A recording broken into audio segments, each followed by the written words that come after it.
Baik. Selamat pagi, siang, sore, malam, teman-teman kelas intervensi sosial. Assalamualaikum warahmatullahi wabarakatuh.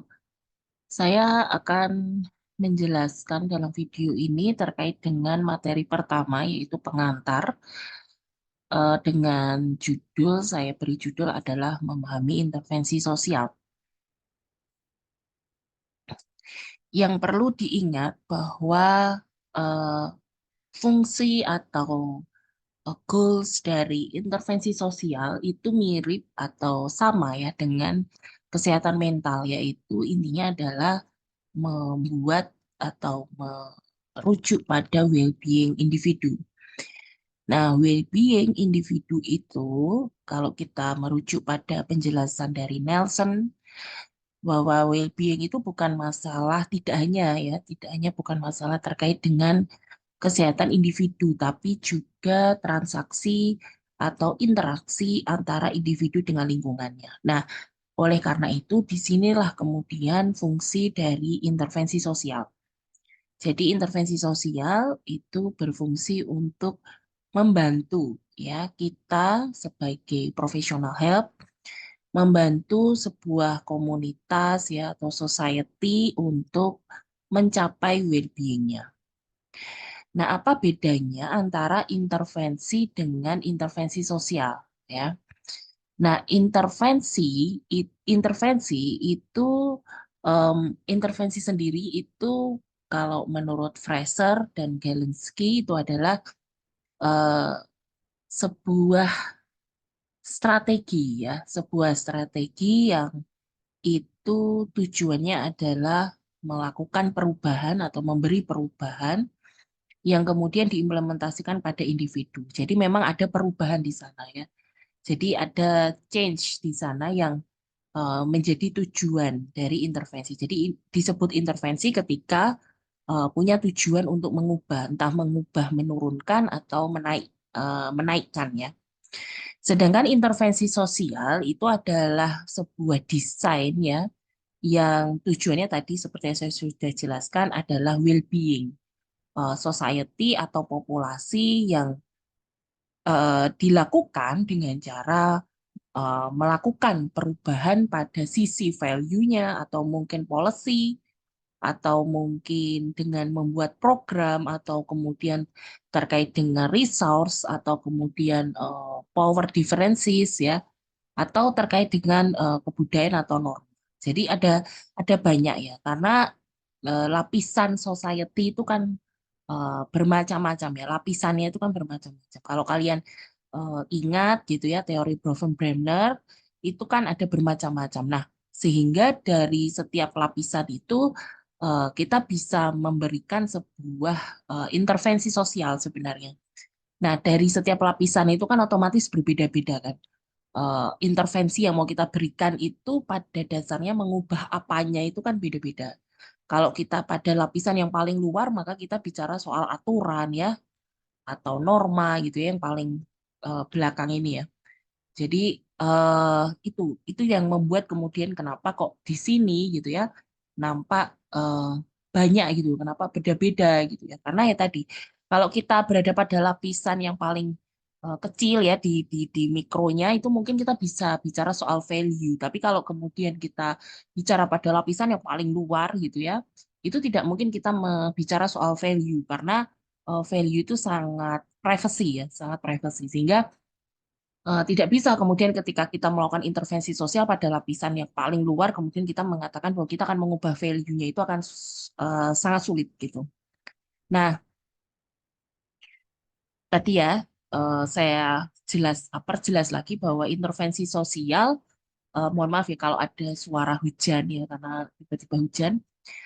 Jadi intervensi sosial itu adalah change ya, dan change di sana. Jadi ada perubahan. Nah, change sendiri kalau dalam intervensi sosial itu ada dua, yaitu first order atau second order.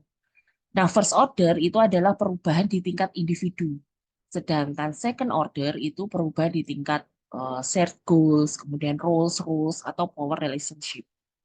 Jadi ada perbedaannya. Jadi change itu dalam society itu tidak hanya bicara soal individu saja, tapi juga yang atasnya juga second order itu kita mengubah di tingkat shared goals-nya, rules atau power relationship-nya.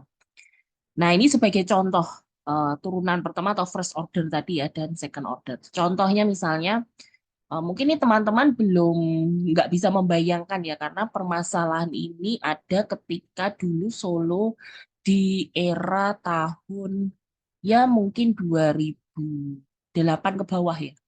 Jadi mungkin ya under 2008 lah.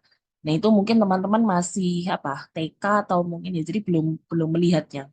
Jadi dulu di sepanjang Jalan Slamet Riyadi ya, jalan utama di kota Solo itu, dulu tuh banyak sekali yang namanya PKL. Ya, jadi dulu kota Solo tuh tidak secantik ini ya, tidak seteratur ini gitu ya, terutama di Slamet Riyadi. Jadi dulu itu banyak sekali PKL di trotoar ya. Bahkan dulu bukan trotoar ya, tapi jalan lambat gitu. Seperti eh, sisi Slamet Riyadi yang sebelah kiri ya, yang sekarang sebelah kiri. Kalau dari arah barat itu yang di sebelah kiri itu. Nah, semacam itu dulu yang di sebelah kanan juga sama semacam itu. Dulu banyak sekali namanya PKL. Nah, awalnya waktu itu pemerintah kota itu memberi larangan agar tidak berjualan gitu ya. Jadi memberikan larangan secara individual. Mereka dirazia, kemudian disuruh pulang ke tempat asalnya karena kebanyakan kan mereka dari Wonogiri gitu tuh ya, dari Suparjo gitu. Nah, eh, ini pendekatan ini termasuk intervensi sosial karena tujuannya adalah mengubah ya, mengubah agar mereka yang awalnya be, apa berjualan di situ jadi nggak berjualan kan gitu. Jadi mengubah gitu. Nah, ini karena tadi perubahannya itu pada individunya, yaitu mereka diberi larangan secara individu, kemudian mereka dirazia gitu ya, itu disebut dengan first order change. Nah, ternyata itu tidak menyelesaikan masalah. Jadi tidak bertahan lama gitu. Mereka tidak bertahan lama karena setelah pulang di sana, setelah sudah surut, razianya sudah nggak ada. Karena dulu kan banyak yang namanya PKL selalu dirazia-razia gitu kan, sering ya pemberitaannya itu. Itu ternyata nggak mengubah gitu. Mereka kemudian mungkin berpindah tempat ya, atau mungkin mereka kembali lagi ke situ gitu. Karena yang namanya eh, uang itu kan tidak bisa semudah itu. Kemudian mereka diminta tidak berjualan. Nah, maka solusinya ya karena tadi yang namanya uang untuk hidup itu nggak bisa ya serta merta kita memutus gitu ya mereka untuk karena yang namanya makan kebutuhan makan tuh tidak bisa ditunggu ya kalian beda dengan kalian beli tas ya itu kan bisa ditunggu tapi kalau makan minum ya udara ya kesehatan itu nggak bisa ditunggu kan itu kebutuhan pokok makanya disebut dengan kebutuhan pokok. Nah, maka kemudian solusinya adalah memberikan gerobak jualan yang seragam. Jadi kalau kalian sekarang melihat ya, ada PKL di Slamet Riyadi, mereka biasanya gerobaknya warnanya kuning ya. Kalau dulu, kalau sekarang saya nggak tahu ya warnanya apa. Warnanya kuning dan seragam itu adalah hasil dari second order. Jadi mereka solusinya kemudian pemerintah kota membuat apa peraturan ya, tadi mengubah peraturan rules ya di mana ketika pedagang yang mau berjualan di Slamet Riyadi itu wajib ya melakukan jadi membuat rules yaitu wajib untuk kemudian berjualan dengan gerobak yang sudah ditentukan oleh pemerintah kota. Rules ya, jadi rules yang atas ya, atasnya individu. Jadi rules, nah rules itu kemudian akan diterima oleh individu. Jadi bukan individunya yang di change, yang dirubah ya, yang diminta untuk berubah bukan, tapi aturannya yang dirubah. Ya, itu yang disebut dengan second order change dan ternyata ini yang menyelesaikan, ya kan? Ini yang menyelesaikan. Jadi perubahan eh, first order itu memandang bahwa sebuah perilaku yang dilakukan oleh manusia itu dilakukan karena manusianya itu sendiri gitu ya makanya kemudian biasanya eh, orang psikologi itu selalu fokusnya ke sini kebanyakan makanya kemudian kenapa psikologi itu jarang dilihat ya karena di level kebijakan karena ya orang psikologi itu terlalu banyak berfokus pada first order change jadi kalau ada masalah anak bolos yang disalahin itu anaknya ya kan? Kenapa kamu bolos dan sebagainya. Tapi tidak berusaha untuk menarik ke atas. Kenapa? Nah, itu. Jadi berfokus pada individu itu. Kamu harus menyesuaikan. Misalnya bolos, oh ternyata jam sekolahnya ini apa jam 7 ya, kamu harus bangun lebih pagi. Jadi selalu anak itu yang diminta untuk individu yang harus selalu menyesuaikan, kan gitu. Menyesuaikan sistem yang ada. Nah, itu adalah first order change. Nah, sedangkan second order change itu melihat bahwa yang namanya perilaku itu terjadi karena ada sistem yang meliputi individu tersebut gitu.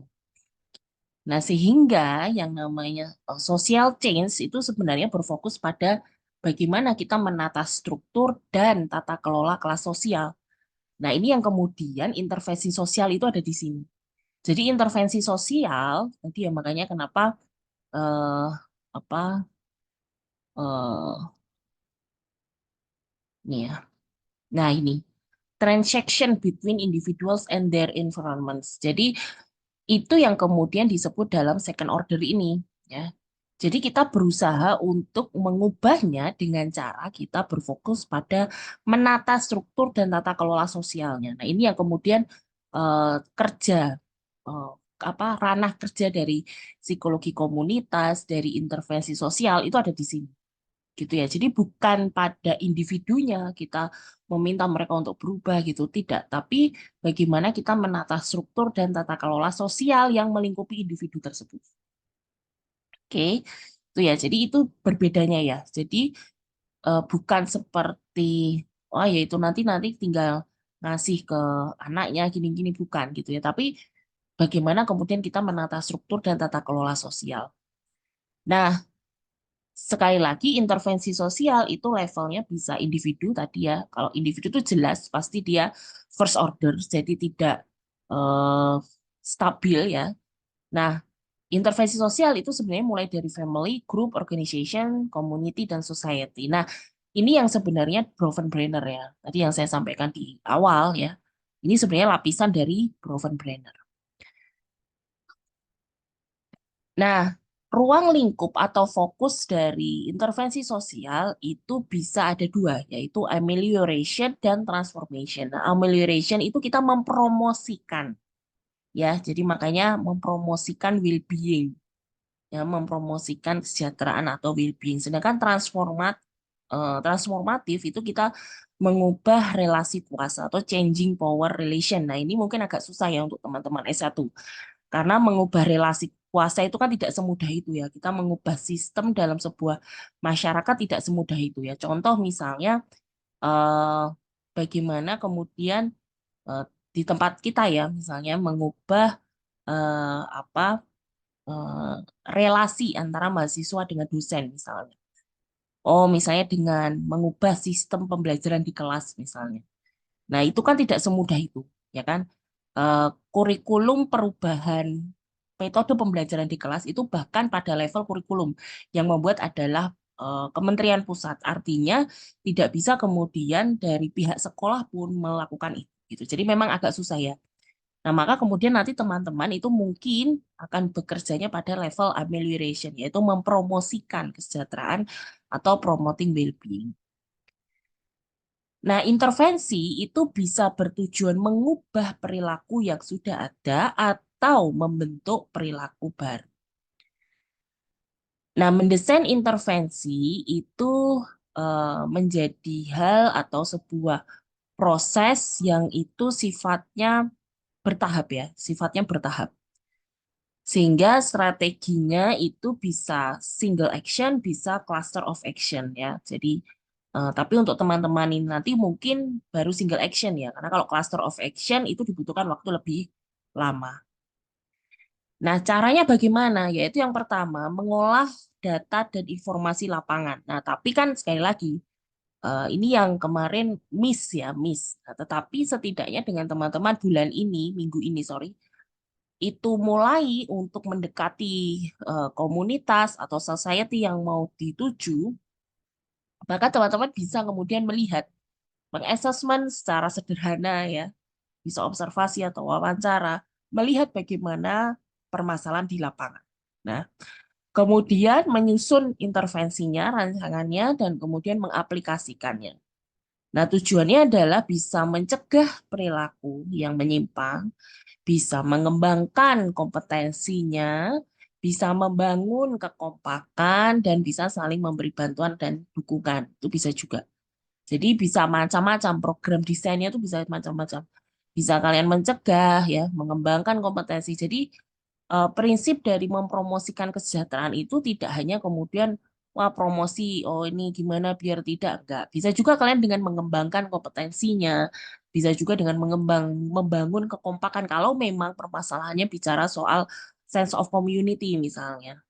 Nah, misalnya contohnya kenapa sih kok kerja bakti di kok kenapa lingkungan di suatu ini kotor gitu ya?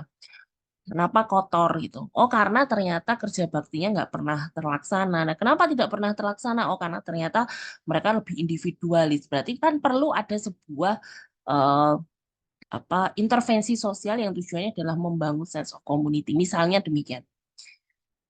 Nah, ini contoh ya. Sama-sama intervensi sosial, yaitu intervensi sosialnya dengan mencari bantuan dana ya, tapi direspon sangat berbeda. Kalau kalian lihat ya, sama-sama tujuannya mencari bantuan dana ya untuk eh, apa eh, apa istilahnya daerah Papua ya. Tapi yang satu dapat 300 juta, yang satu dapat 9 juta. Nah, coba kira-kira kenapa ini? Sama-sama dari kitabisa.com ya, nggak ada yang berbeda. Nah, kira-kira kenapa? Nanti silahkan bisa direspon ya, mungkin di kolom komentar atau mungkin nanti sewaktu pertemuan sinkronus.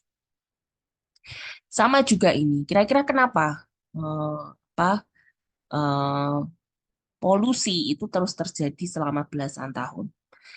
Dan kenapa juga macet itu bisa terjadi? Kenapa? Ini kita bicara soal permasalahan sosial ya. Ini kan semuanya permasalahan sosial ya.